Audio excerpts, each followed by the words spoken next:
Olá, terceiro A, FD e terceiro B, FD. Disciplina Fundamento Filosóficos e Sociológicos da Educação. No vídeo passado eu falei um pouquinho sobre a história do John Dewey, bem resumidamente. Temos vários autores pela frente aí. Então eu comentei sobre uma educação tem que ser pragmática, uma educação que tem que ser integrada ao mundo do aluno, e, e falei um pouco do contexto que ele está inserido. Eu vou comentar com vocês hoje a obra Democracia e Educação, de 1916. E eu vou ler muitas frases porque algumas frases são marcantes e nós estamos precisando dessas frases no dia de hoje. Relembrando que ele é um filósofo, pensador, que está nos Estados Unidos da América. Então é lá que ele pensa, né? É muito bom trazer um norte-americano para poder trabalhar essas questões. Vamos lá, então? Ali na página, a apostila que eu mandei para vocês, autor 6, página 4, está a Democracia e Educação. E aí ali ele já começa falando no início, após o título ali, que a escola não deve ser isolada da vida comum, mas tem de simplificá-la, purificá-la, melhorá-la. Então não é simplesmente eu vou onde o aluno está, eu vou no conhecimento dele, o que ele traz para a escola, já repetindo aqui, ele não é um ser, uma tábula rasa que vem sem nada, ele vem com experiência. Eu volto na experiência dele não para perpetuar o senso comum, não para reconhecer a atitude que às vezes não são aceitas socialmente. Eu volto na experiência daquilo que ele sabe para partir dali em direção a um caminho, a um conhecimento mais elevado. Não sei se eu consigo me explicar aqui nisso que eu estou dizendo. Tem muitas pessoas que confundem. É preciso partir da experiência do aluno. E acreditam que educar é você saber o que o aluno traz e não transformar. Não, não é isso. É preciso eu saber o que ele conhece, em que nível ele se encontra, o que precisa ser transformado, o que precisa ser ressignificado. É esse o contexto que o John Dewey está nos propondo aqui, né? E ali na página 5, capítulo 3, Educação como Direção, ele faz um adendo ali no início, fala assim, toda direção, regulação ou controle é, em certa medida, o próprio ato de guiar a atividade para o seu próprio fim. Ou seja, é necessário você ter uma intervenção nesse processo. Tem pessoas que confundem a escola nova. Na escola nova, então, o professor fala que não sabe e o professor é o mediador, o professor não faz nada e o aluno fica por conta. Não, não é isso que está dizendo. Está dizendo que eu não vou limitar o conhecimento do aluno, não vou limitar o que ele traz consigo, mas eu vou reorientar, eu vou estar o tempo todo fornecendo elementos para que ele possa evoluir. Tranquilo? Dá para entender um pouco mais sobre isso? E o que ele está criticando? Por que ele escreve dessa maneira? Por que a escola nova se posiciona em relação ao ensino de modo menos autoritário? Né? E aqui a gente tinha que fazer uma distinção entre autoritarismo e autoridade. Né? Autoridade é você saber do que você está falando. Imagine eu chegar para vocês e falar que eu não sei. Olha, eu vou falar sobre o Dewey, só que eu nunca li nada sobre ele, eu nunca li uma obra dele, mas eu vou falar sobre ele. Isso é não ter autoridade do assunto. Autoritarismo é um aluno me questionar alguma coisa, professor, eu não concordo com a opinião de fulano, por que eu tenho que seguir? E aí eu ser extremamente agressivo e dizer que eu sou o professor, né? Essa frase que toma para si, eu sou o professor e você tem que me obedecer. Então, é feita uma diferença. O professor ele permanece como uma autoridade em sala de aula, ele só não é autoritário. É essa a proposição da escola nova, que às vezes é levada de maneira irônica por pessoas mal intencionadas a compreender que o professor abre mão de suas funções e o aluno fica por conta. Né? Não é nada disso. É um processo no qual vamos mediando, nós construímos contingências que elas são reflexivas e que elas são oriundas da sociedade, mas de que forma? Se eu ficar sempre seguindo os valores da sociedade de maneira cega, sem refletir sobre eles, eu posso perpetuar desigualdades. Imagine na época da escravidão, se aceitamos que aquilo é legal, que aquilo faz parte, a sociedade está utilizando esse método e ficamos para sempre assim. Por que é reconstrução da experiência? Porque cada vez que eu tenho a experiência, que eu vivencio, que eu vivo na sociedade, que eu vivo na escola, na minha casa, se faz necessário refletir, ainda que você não pare para refletir, mas na própria vivência você examina o que você está fazendo para tentar se aprimorar. É isso. Nós somos seres que temos que estar em constante evolução. É necessário refletir sempre. Cada ato que fazemos precisa ser refletido para transformar. E é essa a ideia. A escola capitalista de Dewey, segundo ele, não era uma escola feita para transformação, mas para perpetuar as relações como elas se encontravam. Aí você perpetua desigualdade, você perpetua ações que são impensadas, sentimento de guerra, sei lá, discriminação com povos latinos, ele está no contexto dos Estados Unidos. Você perpetua um imperialismo que não pensa em nada, não pensa em ninguém, só pensa no lucro. Você perpetua o egoísmo de alguém, minha nação está indo bem, por que vão me preocupar com as outras? Então é isso que ele está, nesse contexto que ele está escrevendo, né? Ó a frase dele, eu vou ler para não ficar em minhas palavras. Estamos na página 5, capítulo 3 ainda. Educação é a reconstrução ou reorganização da experiência, que esclarece e aumenta o sentido desta e também a nossa aptidão para dirigirmos o curso das nossas experiências subsequentes. Foi o que eu disse para vocês, a educação como reconstrução é você refletir, viver e refletir. Na página 6, tem algumas frases que elas são excelentes e que a partir daqui é o que nos interessa ainda mais nesse autor. Primeiro, ele dá um novo significado de empirismo, para além de Locke, para além de Hume, Berkeley. Ele diz mais ou menos assim: a experiência é primeiramente ativa ou passiva e não cognitiva. O que ele disse nessa frase? Não entendi nada. Vamos para um exemplo? O que é uma experiência passiva? É quando algo age sobre mim. Deixa eu pensar em alguma coisa aqui. Eu gosto sempre do exemplo da chuva. Se eu estiver andando, daqui a pouco começa a chover. Eu não fiz nada, simplesmente começou a chover e eu tive uma experiência passiva. Alguém está falando e eu estou aqui, com braços cruzados. Estou tendo uma experiência passiva. E ativa? Ativa é quando você faz. Eu vou escrever tal coisa. O professor está ditando alguma coisa, eu estou escrevendo. Eu estou dirigindo. Então ele diz que o fato de você fazer alguma coisa, escrever, dirigir, ler, ou de você participar de uma experiência, estar na chuva, caminhar em algum lugar, não garante aprendizado.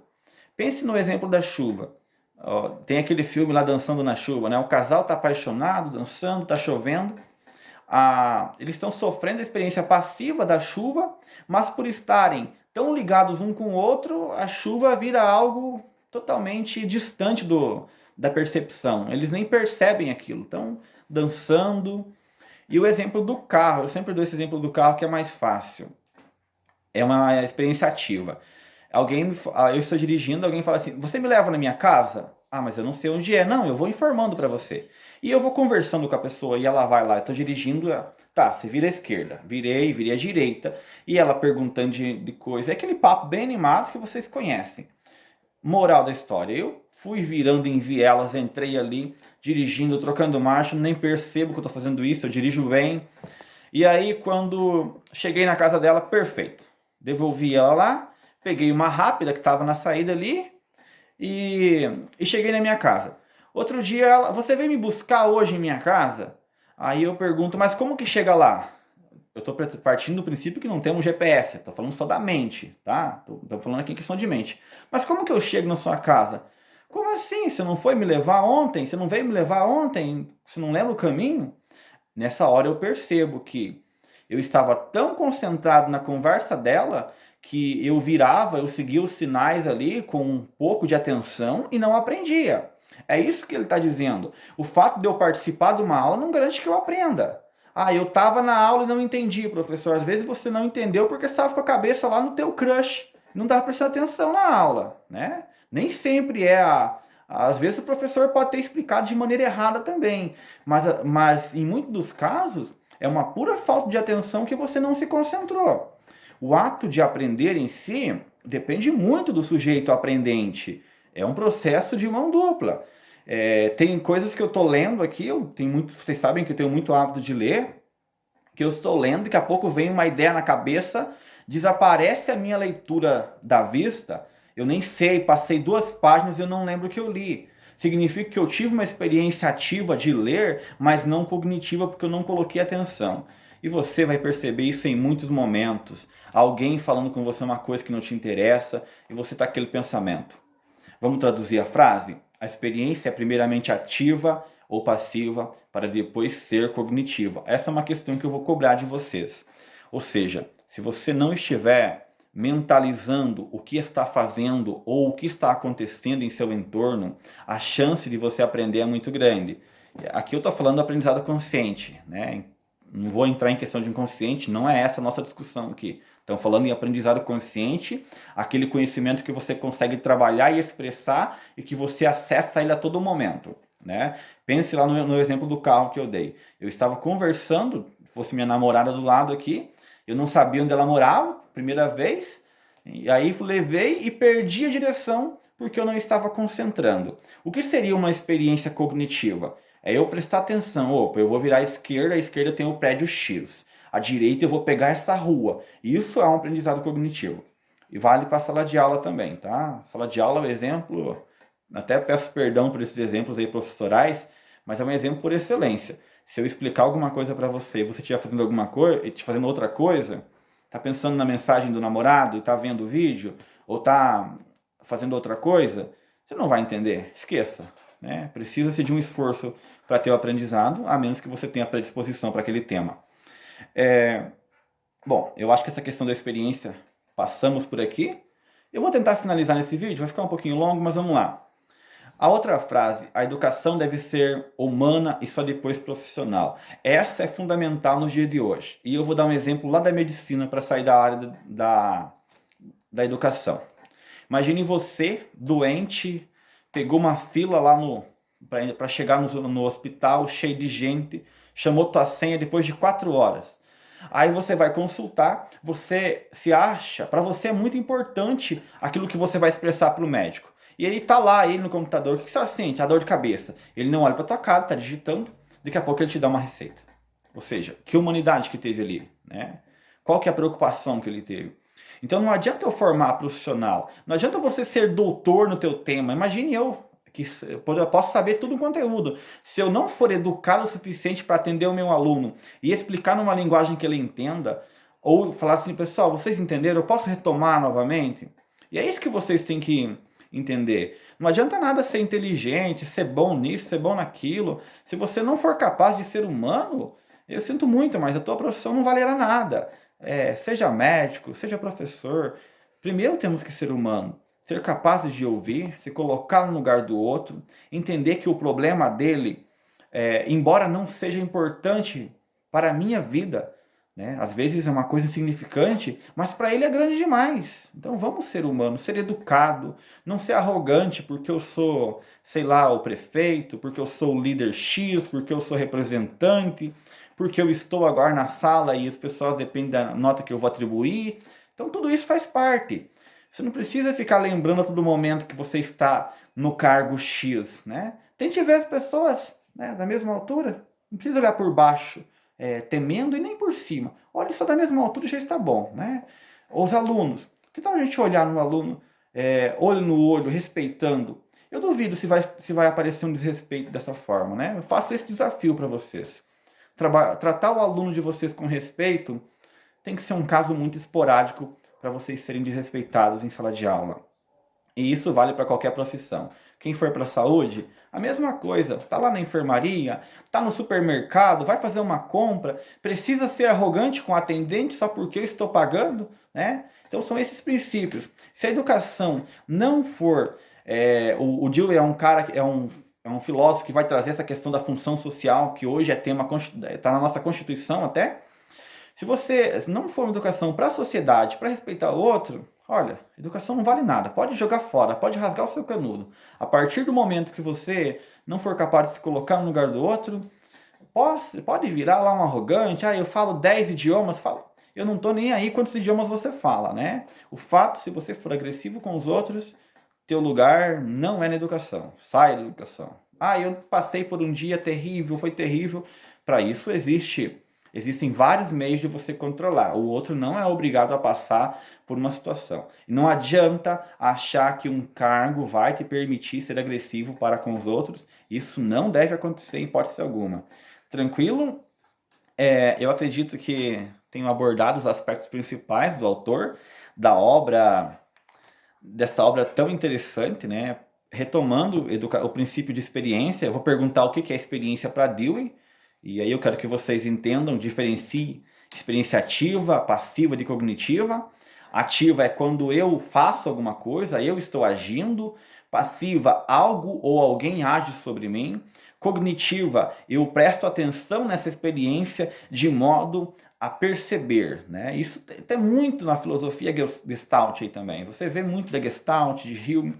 Esses autores, quando você começa a ler todos eles, você percebe que eles não estão falando sozinhos, eles não surgem do nada, eles sempre estão radicados em outros elementos.